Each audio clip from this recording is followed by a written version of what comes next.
और इस वक्त की बड़ी खबर आपको बता रहा है राजधानी भोपाल से, जहां पर आज बीजेपी की की अहम बैठक होने वाली है। आपको बता दें, चुनाव प्रबंध समिति की ये बैठक होने वाली है। शाम 4 बजे बैठक होगी और कल मुख्यमंत्री शिवराज सिंह चौहान दिल्ली रवाना हुए थे, ग्वालियर दौरे पर थे और उसके बाद वो दिल्ली रवाना हुए, जहां प्रधानमंत्री नरेंद्र मोदी से उन्होंने मुलाकात की और कल ही उपचुनाव की तारीखों की घोषणा हुई है, जिसके बाद आज चुनाव प्रबंध समिति की अहम बैठक बीजेपी कार्यालय में होने वाली है। बीजेपी चुनाव प्रबंध समिति की ये बैठक, जिसमें बीजेपी के राष्ट्रीय महासचिव कैलाश विजयवर्गीय भी इस बैठक में शामिल होंगे।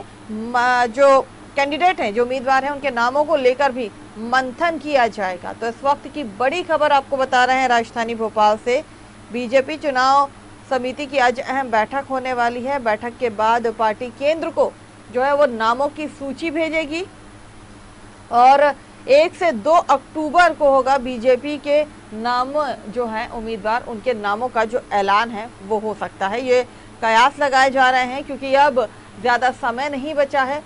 कांग्रेस से जहां अपने उम्मीदवारों की घोषणा कर दी है, तो वहीं अब बीजेपी को भी अपने उम्मीदवारों की घोषणा जल्द करनी पड़ेगी, क्योंकि चुनाव की तारीखों का ऐलान हो चुका है और आज बेहद अहम बैठक बीजेपी कार्यालय में होने वाली है। बीजेपी चुनाव प्रबंध समिति की ये बैठक होने वाली है, जिसमें उम्मीदवारों के नामों पर मंथन किया जाएगा और उसके बाद जो लिस्ट तैयार होगी पैनलिस्टों की, उस लिस्ट को दिल्ली भेजा जाएगा और उसके बाद उम्मीद लगाई जा रही है कि 1 या 2 अक्टूबर को जो है बीजेपी अपने उम्मीदवारों के नामों का ऐलान करेगी।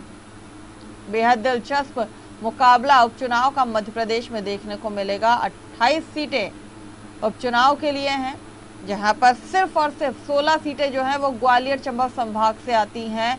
बेहद दिलचस्प मुकाबला इन सीटों पर देखने को मिलेगा, क्योंकि जब तक ज्योतिरादित्य सिंधिया बीजेपी में शामिल नहीं हुए थे, तब तक ये उनका गढ़ कहा जाता था।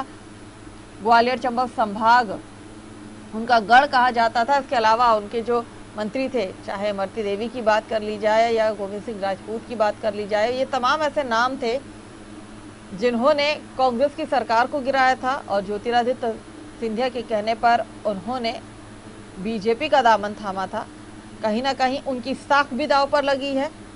हालांकि ये कहा जा रहा है कि बात साख की नहीं है, बात यहाँ पर जनता को न्याय देने की है, जनता को जिताने की है।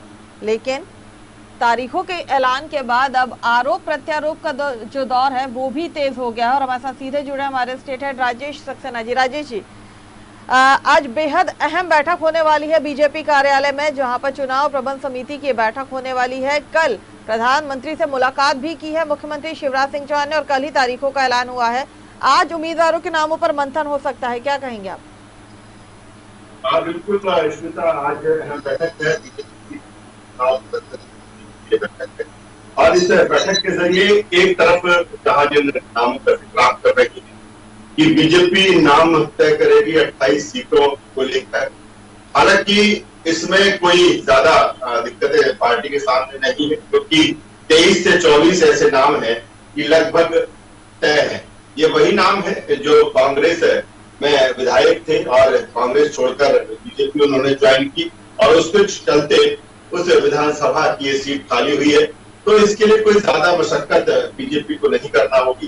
दूसरी तरफ 2 से 3 ऐसे नाम होंगे जिनको लेकर पार्टी नाम तय करेगी आज चुनाव प्रबंधन समिति की बैठक में। इसके अलावा सबसे बड़ी चुनौती जो पार्टी के सामने ये है कि जो बीजेपी के तमाम सारे नेता कार्यकर्ता कहीं न कहीं नाराजगी उनमें देखी जा रही है, उनको मनाना और उनको किस तरह से किसको जिम्मेदारी दी जाए। हालांकि नरेंद्र सिंह तोमर और बी डी शर्मा इस भूमिका को निभा रहे हैं। कहीं असंतोष दिखता है किसी नेता का ये कार्यकर्ता का, तो उसको मनाने की कोशिश होती है, उसको समझाने की कोशिश होती है और ये बताने की कोशिश होती है कि अगर सत्ता है तो सब कुछ है, सत्ता नहीं है तो कुछ भी नहीं है। 1.5 सालों में देखा कांग्रेस सरकार जब प्रदेश में थी, तो यही सारी चीजें हैं। दूसरी तरफ आज जो बैठक है शाम को 4 बजे, सारे पदाधिकारी संगठन के इस बैठक में शामिल होंगे। पार्टी के राष्ट्रीय महासचिव कैलाश विजयवर्गीय भी बैठक में शामिल हो रहे हैं। शर्मा के बात कर ले या सुहास भगत की हम बात करें या फिर कई प्रदेश सरकार के मंत्री जो कि संगठन में पदाधिकारी हैं वो भी शामिल होंगे। और कुल मिलाकर प्रबंध समिति की बैठक के जरिए जिस तरह से आपने कहा कि वो नाम तय होंगे और फिर वो दिल्ली भेजे जाएंगे, और ये संभावना है कि कल और परसों तक ये नाम जो भी नाम है उनका ऐलान कर दिया जाएगा। कई नामों को लेकर औपचारिकता ही है, क्योंकि जिनको ये मालूम है कि उन्हें ही चुनाव लड़ना है वो अपनी तैयारियां पहले से ही शुरू कर चुके हैं। और पार्टी के तमाम नेता, चाहे वो मुख्यमंत्री शिवराज सिंह चौहान हो, ज्योतिरादित्य सिंधिया हो, वी.डी. शर्मा हो, नरेंद्र सिंह तोमर, तमाम मंत्री हो, चाहे हम गृह मंत्री डॉक्टर नरोत्तम मिश्रा की बात कर लें, लगातार उन क्षेत्रों में कैंपेनिंग कर रहे हैं, चुनाव प्रचार कर रहे हैं और लोगों से वोट देने की अपील कर रहे हैं पार्टी के उम्मीदवार के पक्ष में। तो एक औपचारिकता ही है कई नामों को लेकर, लेकिन हाँ कई नाम तय करना है पार्टी को, और ये सारा कुछ आज डिसाइड हो जाएगा। चुनाव प्रबंधन समिति की बैठक में दी जाएगी लिस्ट, और जो एक औपचारिकता होगी कि दिल्ली में मोहर लगने के बाद वापस आ जाएगी और नामों का ऐलान विधिवत तौर पर, आधिकारिक तौर पर पार्टी कर देगी। लेकिन इसके इतर जिस तरह से मैंने जिक्र किया कि पार्टी एक तो जो नाराज चल रहे हैं पार्टी के नेता, उनको बैलेंस करना, उस बैलेंस को कंट्रोल करना, और साथ ही कोरोना काल में, कोरोना संकट में चुनाव हो रहे हैं, तमाम सारे जो गाइडलाइन है चुनाव आयोग की, उनका पालन कैसे करना है। और सबसे बड़ी चुनौती जो पार्टी के सामने रहेगी, चाहे वो बीजेपी हो चाहे कांग्रेस हो, यही चुनौती रहेगी कैसे घरों से निकाल कर मतदाताओं को पोलिंग बूथ तक ले जाया जाए, कैसे सुरक्षित तरीके से उनको ले जाया जाए और पार्टी के नेता कार्यकर्ता भी सुरक्षित रहें।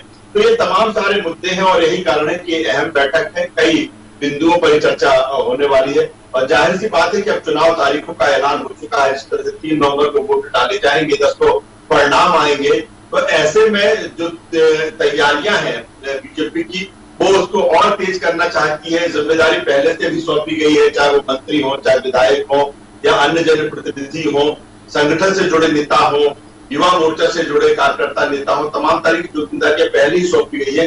लेकिन अब यहाँ से एक विधिवत तरीके से पार्टी आगे बढ़ेगी और कहीं ना कहीं जो समर है, चुनावी रंग है इस चुनाव का, अब साफ तौर पर देखा जा सकता है।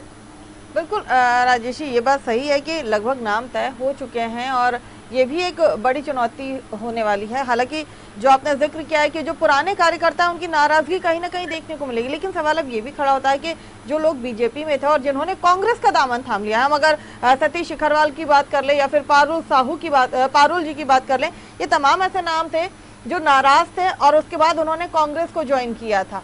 लेकिन सवाल ये खड़ा होता है कि ग्वालियर चंबल संभाग को अगर देखा जाए तो वहां पर ये मुकाबला कितना कड़ा हो सकता है और वहां कांग्रेस ऐसे कौन से प्रत्याशी जो है वो जो उतारे हैं, क्या वो वाकई जनता को छू पाएंगे, क्या जनता की समस्या को समझ पाएंगे? और लॉकडाउन का जो असर हमने देखा है कोरोना काल में, क्या इसका नुकसान बीजेपी को मिल सकता है, क्या इसका फायदा कांग्रेस उठा सकती है? देखिए, ये कहना तो जल्दबाजी होती कि लॉकडाउन के चलते इसका फायदा किसको होगा, बीजेपी को होगा, कांग्रेस को होगा, या कोरोना काल में जो स्थितियां परिस्थितियां बनी उसको किसका फायदा होगा। हालांकि दोनों ही दलों के अपने अपने दावे हैं। कांग्रेस जिस तरह से तमाम तरह के आरोप लगा रही है कि कोरोना काल में जिस तरह की व्यवस्थाएं सरकारी स्तर पर होना चाहिए थी, प्रशासनिक स्तर पर होना चाहिए थी, वो नहीं हुई। वही दूसरी तरफ अगर देखा जाए, सरकार की तरफ से देखा जाए, मुख्यमंत्री शिवराज सिंह चौहान की तरफ से देखा जाए, लगातार कोरोना को लेकर जिस तरह से समीक्षा की गई, बैठक की गई और धीरे धीरे शनय शनय एक ठोस रणनीति बनाई गई।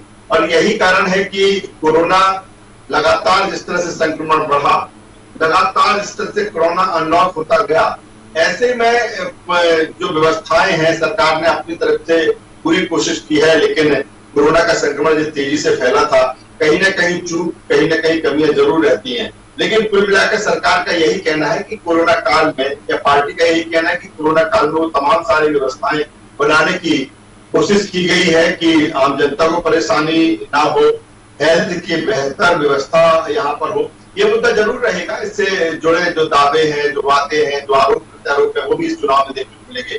आपने ग्वालियर चंबल क्षेत्र का जिक्र किया, निश्चित तौर पर ग्वालियर चंबल क्षेत्र की हम बात करें तो ये वही क्षेत्र है जहां पर 2018 विधानसभा चुनाव में कांग्रेस को अच्छा खासा फायदा हुआ था। ज्योतिरादित्य सिंधिया जैसा चेहरा उनके पास में था, लेकिन अब ज्योतिरादित्य सिंधिया बीजेपी में है।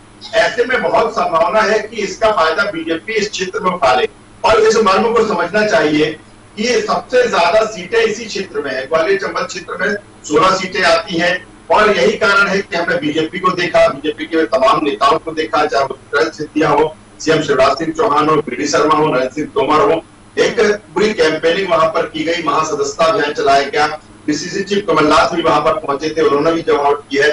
तो कुल मिलाकर ग्वालियर चंबल क्षेत्र एक बड़ा फैक्टर साबित होगा इस चुनाव में और दलों की यही कोशिश है कि इस क्षेत्र को साधा जाए और ज्यादा से ज्यादा सीटें यहाँ से गेन की जाए। जी राजेश जी, कहीं ऐसा ना हो कि सिर्फ ग्वालियर चंबल संभाग को देखते हुए उनकी बाकी की जो सीटें हैं वहां पर थोड़ी सी नजरअंदाजी हो जाए, चाहे बीजेपी करे या कांग्रेस करे, और उसका नुकसान दोनों पार्टियों को उठाना पड़े, क्योंकि लगातार जो दौरे हैं वो हम देख रहे हैं कि उसी क्षेत्र में सबसे ज्यादा हो रहा है, लेकिन बाकी क्षेत्रों में दौरे हो रहे हैं, लेकिन अगर तुलना की जाए तो वो कम है।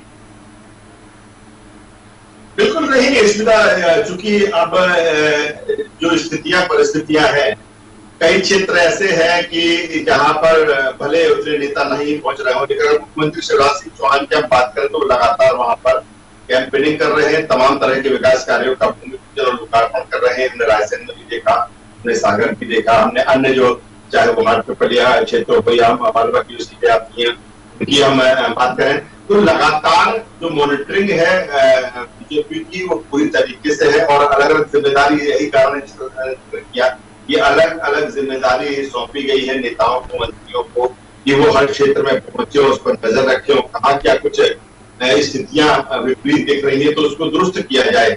लेकिन ये सही है क्योंकि ग्वालियर चंबल क्षेत्र एक बड़ा वहां पर सीटें, बड़ी सीटें हैं वहां पर और पूरा फोकस वहीं पर है। लेकिन अब चूंकि चुनावी समय आ चुका है, तारीखों का ऐलान हो चुका है, वक्त भी अच्छा खासा उम्मीदवारों के पास में रहेगा कैंपेनिंग का और पार्टी के पास भी मौका रहेगा कि एक नई तरीके से, नई स्ट्रेटेजी के साथ जहां नहीं पहुंचे वहां पहुंचा जाए। और कहीं ना कहीं, हालांकि अगर सीएम की शिवराज सिंह चौहान की बात करें तो वो बड़ा मलहरा भी पहुंचे थे जहां पर प्रद्युम्न सिंह लोधी मैदान में बीजेपी की तरफ से रहेंगे। तो लेकिन ये है कि अब यहाँ से चुनाव की जो तैयारियां हैं वो और तेज होगी, चुनाव का जो रंग है और तेजी से बिखरता हुआ दिखेगा।